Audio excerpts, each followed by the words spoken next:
njerëz janë larguar nga Shqipëria. Pjesa e këtyre njerëzve janë larguar nga Shqipëria. Këtu ka ngelur një pjesë, unë nuk e di, se ata e kanë bërë zgjedhjen e tyre dhe kanë ikur mbase janë mirë. Është punë e tyre, mua më vjen keq për vendin tim, sepse ata i kanë ikur si një mas kritike, e cila do të shërbente këtu si një lloj që të mos e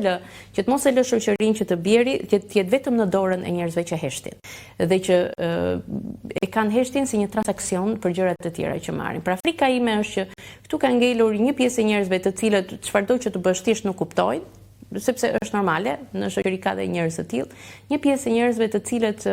kanë privilegje nga të jetuarit dhe të pasurit mirë me çfarëdo lloj qeverie që vjen, në varësi të kohës që është. Pra ja kanë dalë që të transformohen dhe të transformojnë vetveten, duke mos qenë besnik i vetes, por mbasi dikur e besojnë, siç thash, në fillim bëhet jeta, pastaj ne krijojmë një histori për të justifikuar ato që kemi bërë, dhe është një pjesë tjetër e cila po mpaket, e cila vazhdon që të qëndrojë me një zë kritik, po që e shkon edhe vetë që është e pamundur, pra vazhdimisht përplaset pas murit, dhe që dikur